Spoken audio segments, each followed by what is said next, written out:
Dear students, आज हम लोकमान्य बाल गंगाधर तिलक, जिन्हें उग्र राष्ट्रवादी विचारक कहा जाता है और जिन्होंने उग्र राष्ट्रवाद का समर्थन किया, उनके स्वराज्य संबंधी विचारों तथा उनके द्वारा अपनाए गए साधनों जैसे स्वदेशी, बहिष्कार, राष्ट्रीय शिक्षा आदि के बारे में अध्ययन करेंगे।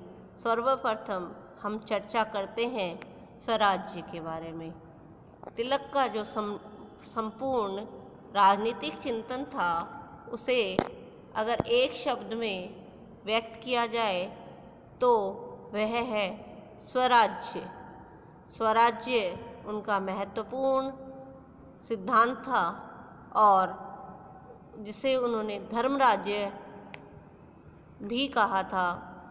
धर्म राज्य का अभिप्राय एक ऐसी राजनीतिक व्यवस्था से है जो धर्म पर आधारित हो और जिसका उद्देश्य धर्म का रक्षण तथा पोषण हो। स्वराज्य इस धर्म राज्य की एक आवश्यक स्थिति है। इस प्रकार स्वराज्य के लिए स्वराज्य तिलक के लिए एक नैतिक आवश्यकता थी। प्रत्येक भारतीय का धर्म अर्थात कर्तव्य था। इसलिए उन्होंने ये घोषणा की कि स्वराज्य हमारा जन्मसिद्ध अधिकार है और हम इसे लेकर रहेंगे। यह मूल मंत्र भारतीय जनता को दिया लोकमान्य बाल गंगाधर तिलक ने। क्या दिया? स्वराज्य हमारा जन्मसिद्ध अधिकार है और हम इसे लेकर रहेंगे। तो स्वराज्य से तिलक का आशय क्या था, यानी स्वराज्य का अर्थ क्या है? स्वराज्य से तिलक का आशय पूर्ण स्वाधीनता की स्थिति था जिसमें ब्रिटिश सम्राट के लिए कोई स्थान न हो। ऐसी पूर्ण स्वाधीनता की स्थिति जिसमें ब्रिटिश सम्राट के लिए कोई स्थान नहीं हो। 1916 के पूर्व तक स्वराज्य से तिलक का आशय यही था, पूर्ण स्वाधीनता। लेकिन 1916 में उन्होंने अपनी स्वराज्य की अपनी धारणा में तात्कालीन परिस्थितियों के अनुसार समयानुकूल और व्यवहारिक कुछ परिवर्तन कर लिए। उन्होंने होम रूल आंदोलन के अंतर्गत 1916 को स्वराज्य पर अपने पहले भाषण में कहा था कि स्वराज्य से अभिप्राय केवल यह है कि भारत के आंतरिक मामलों का संचालन और प्रबंध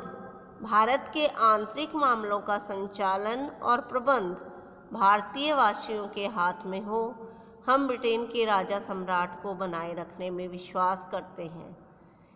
अर्थात वे तिलक जिनका स्वराज्य से अभिप्राय पूर्ण स्वाधीनता था, उन्होंने तात्कालिक परिस्थितियों को ध्यान में रखते हुए और अपने यथार्थवादी दृष्टिकोण का परिचय देते हुए 1916 में यह व्यक्त कर दिया था कि स्वराज्य से हमारा अभिप्राय यह है कि भारत के आंतरिक मामलों का संचालन और प्रबंध भारतवासियों के हाथ में हो और ब्रिटेन का सम्राट भी बना रहे। तिलक ने अपनी पूर्ण धारणा यानी पूर्ण स्वाधीनता की जो धारणा थी, उसका परित्याग नहीं किया था, बल्कि तत्कालीन परिस्थितियों को देखते हुए ब्रिटिश साम्राज्य के अंतर्गत स्वराज्य का व्यवहारिक सुझाव दिया था। यह उनकी यथार्थवादिता यानी यथार्थवादी दृष्टिकोण का परिचायक है। तिलक का विश्वास था कि राज्य का अस्तित्व जनता के कल्याण और सुख के लिए होता है और इस आधार पर स्वराज्य का आशय था कि अंतिम सत्ता जनता के हाथ में हो। अंतिम सत्ता जनता के हाथ में हो। इस प्रकार पूर्ण स्वाधीनता से उन्होंने कुछ व्यवहारिक परिस्थितियों को देखते हुए और सम्राट के अंतर्गत अपना भारतीय जो मामलों का संचालन और प्रबंध भारतीय वासियों के हाथ में हो जाए, ऐसा उन्होंने स्वराज्य के अंतर्गत स्वीकार कर लिया था। लेकिन अंतिम रूप से वो यही चाहते थे कि जो अंतिम सत्ता है वो जनता के हाथ में हो। स्वराज्य से तिलक का यही आशय था। तिलक के समस्त राजनीतिक चिंतन जो है वो स्वराज्य पर केंद्रित है और उनके अनुसार स्वराज्य ही समस्त सामाजिक व्यवस्था का आधार और राष्ट्रीय प्रगति का मूल तत्व है। स्वराज्य के बिना कोई औद्योगिक प्रगति नहीं हो सकती। तिलक के अनुसार स्वराज्य के बिना कोई औद्योगिक प्रगति नहीं हो सकती, कोई राष्ट्रीय शिक्षा नहीं हो सकती और कोई सामाजिक सुधार नहीं हो सकता। यदि एक बार राजनीतिक सत्ता जनता के हाथ में आ जाए तो यह अन्य उद्देश्यों को भी आसानी से पूरा कर लेती है। इसलिए तिलक ने स्पष्ट रूप से कहा था कि स्वराज्य हमारे अस्तित्व के लिए अनिवार्य है और उन्होंने ये भी कहा था कि भारतीय जो हिंदू मुसलमान हैं उनमें परस्पर अविश्वास न होकर सांप्रदायिक एकता और सामंजस्य होना चाहिए। और उन्होंने कहा कि मैं जिस स्वराज्य की मांग कर रहा हूँ वह केवल हिंदुओं के लिए, मुसलमानों के लिए या वर्ग विशेष के लिए नहीं है। भारतीय जनता की जो समस्याएं हैं उनको हल करने की एक ही ओस्ती है, वह है वास्तविक सत्ता। और अगर हम में आपस में ही मतभेद होंगे तो हम जनता की समस्याओं का सुलझाने में हम असमर्थ होंगे। इसलिए पहले हमें एकजुट होना होगा, उसके बाद स्वाधीनता या स्वतंत्रता प्राप्त करनी होगी। स्वतंत्रता की प्राप्ति तिलक के जीवन का चरम लक्ष्य था और इसे प्राप्त करने के लिए तिलक ने अनेक कष्ट सहन किए। वो अनेकों बार कारागार में भी गए, लेकिन उनके जीवन का अंतिम लक्ष्य था स्वराज्य और स्वाधीनता। उनके द्वारा जो गणपति उत्सव और शिवाजी उत्सव को बढ़ावा दिया गया, इन सब का एक ही उद्देश्य था, भारत से ब्रिटिश शासन को उखाड़ फेंका जाए। तो इस प्रकार स्वराज्य पर उनका विशेष बल था। वे स्वाधीनता चाहते थे और जो शासन की अंतिम शक्ति वो जनता में देखना चाहते थे। उन्होंने जो ब्रिटिश सत्ता को उखाड़ने के लिए भारतीय जनता को प्रेरित किया और उसके लिए जन आंदोलन तैयार किया। उन्हें उदारवादियों की भांति अंग्रेजों की न्यायप्रियता में विश्वास नहीं था। तिलक को उनकी अंग्रेजों की न्यायप्रियता में अविश्वास था। उनकी ये धारणा थी कि कोई भी साम्राज्यवादी शक्ति शासित देश के हित में शासन नहीं करती, इसलिए अंग्रेज भी हमारे हित में शासन नहीं कर रहे हैं। साम्राज्यवाद का तो उद्देश्य ही ये होता है कि जिस देश में शासन कर रहे हैं उसके सामाजिक, राजनीतिक, सांस्कृतिक और आर्थिक शोषण कर लें, और ब्रिटिश शासकों का उद्देश्य भी यही है। इसलिए यह बहुत ही अविवेकपूर्ण है कि अंग्रेज़ों की न्यायप्रियता में विश्वास किया जाए। उन्होंने स्पष्ट रूप से कह दिया था, अनुनय, आग्रह और प्रतिनिधिमंडल से कुछ नहीं होगा, हमें प्रयास करने होंगे और अंग्रेज़ों की सत्ता, ब्रिटिश सत्ता को उखाड़ फेंकना होगा।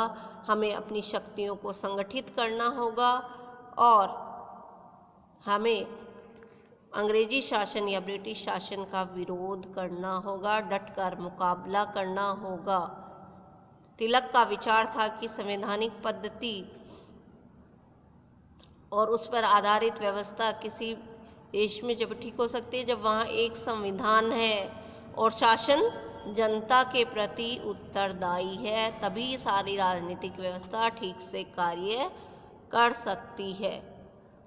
तिलक का कहना था कि इतिहास में इस बात का एक भी उदाहरण नहीं मिलता कि विदेशी शासन ने जो शासित राष्ट्र है उसके हित में शासन किया हो और स्वेच्छापूर्वक उसे सत्ता दे दी हो। इसलिए ब्रिटिश शासक भी स्वेच्छापूर्वक हमें नहीं देने वाले हैं। इसलिए हमें बलिदान का मार्ग अपनाकर स्वशासन और अंतिम रूप से स्वराज्य प्राप्त करना होगा। हमारा आदर्श जो है वो दया याचना नहीं है। तिलक ने कहा हमारा आदर्श आत्मनिर्भरता है, आत्म स्वाभिमान है, हमारे देश का गौरव है और हमें इसे फिर से प्राप्त करना होगा। तिलक के जो उग्र राष्ट्रवादी विचारधारा के जो प्रमुख साधन थे वो उदारवादियों से भिन्न थे और वो थे स्वदेशी, बहिष्कार और राष्ट्रीय शिक्षा। देश के लिए स्वराज्य तिलक का एकमात्र लक्ष्य था और तिलक साधनों की संवैधानिकता या नैतिकता की बजाय जो साधन है उनकी प्रभावशीलता को ज़्यादा महत्वपूर्ण मानते थे और तिलक के अनुसार स्वराज्य रूपी लक्ष्य की प्राप्ति के लिए जो प्रभावपूर्ण साधन हैं वे हैं स्वदेशी, बहिष्कार और राष्ट्रीय शिक्षा। सर्वप्रथम हम स्वदेशी पर चर्चा करते हैं।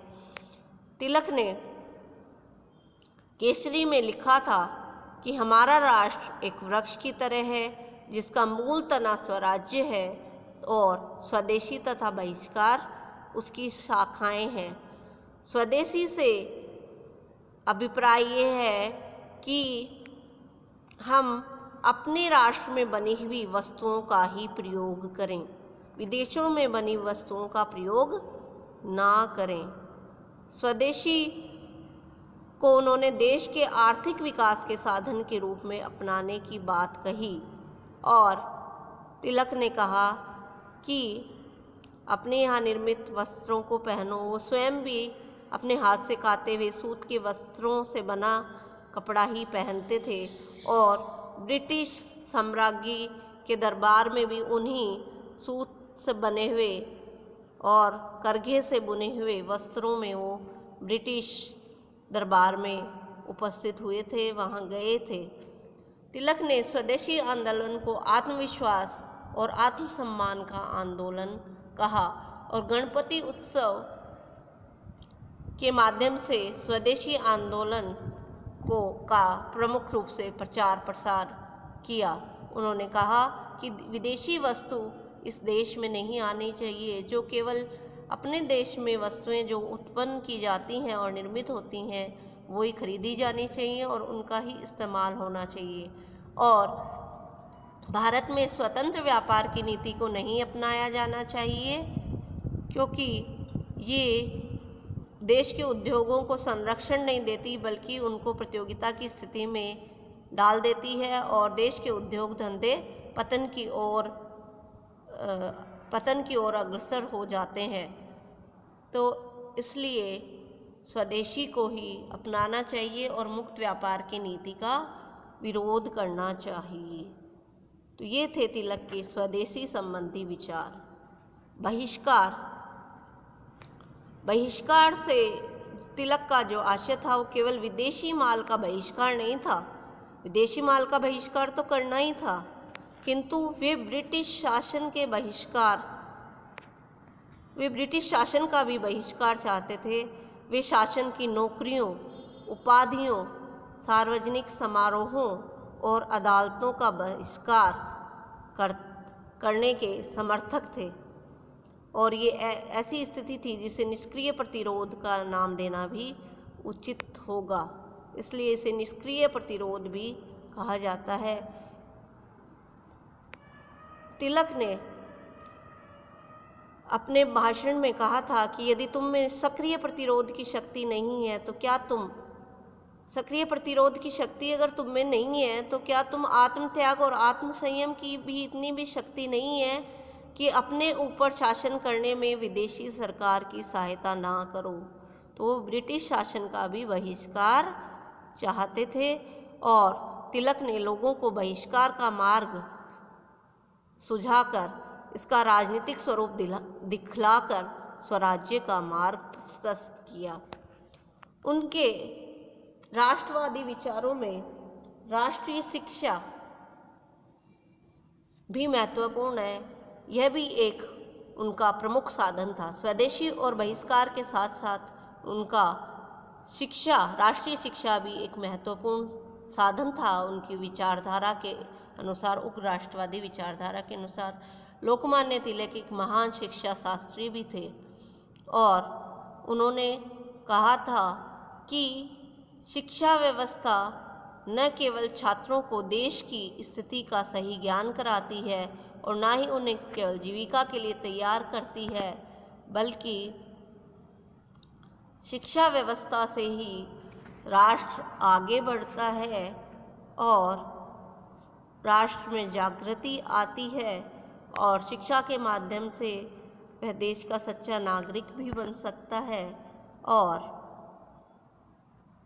शिक्षा व्यवस्था छात्रों को सही दिशा में ले जा सकती है, जिससे राष्ट्र प्रगति कर सके और युवकों को भी सुदृढ़ चरित्र निर्माण कर सके और उन्हें जीविका भी प्राप्त करवा सके।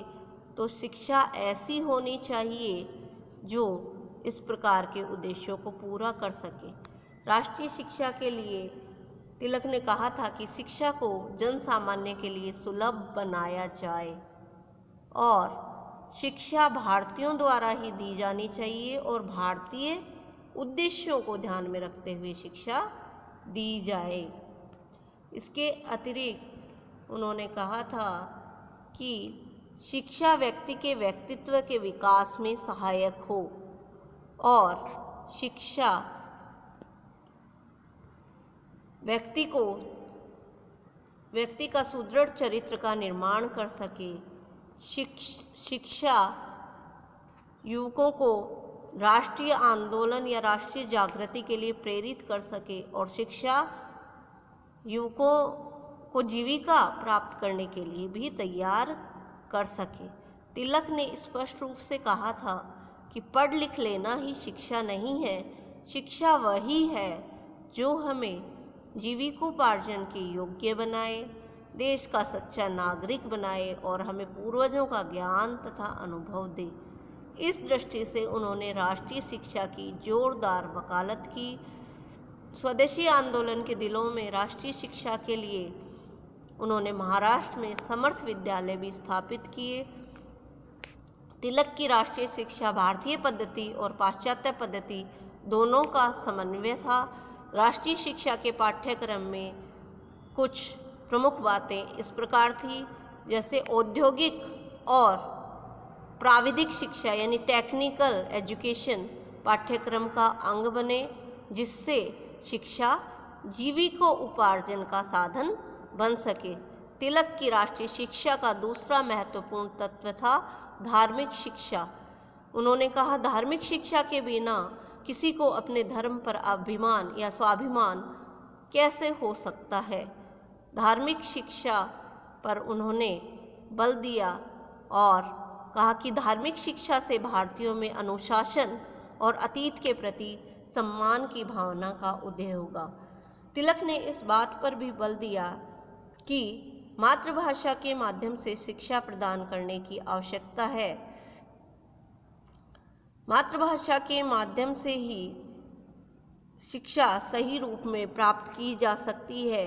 मातृभाषा को प्रधानता दी जानी चाहिए और अंग्रेजी को गौण स्थान दिया जाना चाहिए।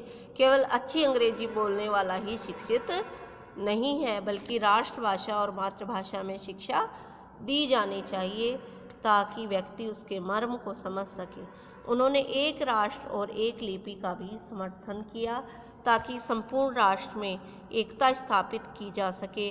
उन्होंने देवनागरी लिपि, वे पहले कांग्रेसी नेता थे जिन्होंने देवनागरी लिपि में लिखी हिंदी को राष्ट्रभाषा बनाने का सुझाव दिया ताकि राष्ट्रीय एकता को भी बल मिले। उन्होंने राजनीतिक शिक्षा, देश के जो युवक थे, नवयुवक थे, उन्हें देश की सेवा और स्वाधीनता के लिए अपना जीवन समर्पण करने के लिए राजनीतिक शिक्षा पर भी बल दिया। राजनीतिक शिक्षा भी उनके शिक्षा पाठ्यक्रम का एक अंग थी। राजनीतिक शिक्षा के माध्यम से युवकों को देश की परिस्थितियों से परिचित करवाया जाए और उन्हें स्वाधीनता प्राप्ति का संकल्प उनमें जगाया जाए। इसलिए उनकी ये मान्यता थी कि राष्ट्रीय शिक्षा के अंतर्गत शिक्षित व्यक्ति ही भारत राष्ट्र के जन जागरण का कार्य भली भांति कर सकेंगे। इस प्रकार तिलक एक उग्र राष्ट्रवादी नेता थे और उन्होंने उनका अंतिम लक्ष्य था स्वराज्य और उनके प्रमुख साधन थे स्वदेशी बहिष्कार और राष्ट्रीय शिक्षा, जिनके माध्यम से उन्होंने राष्ट्रीय आंदोलन को सशक्त बनाया और जोर शोर से नवयुवकों को राष्ट्रीय आंदोलन में भाग लेने के लिए प्रेरित किया और अपने राष्ट्र के प्रति स्वाभिमान और आत्मसम्मान का भाव जागृत किया। उनमें राष्ट्रवाद का भाव जगाया और उन्हें राष्ट्र के लिए समर्पित होने के लिए तैयार किया। धन्यवाद।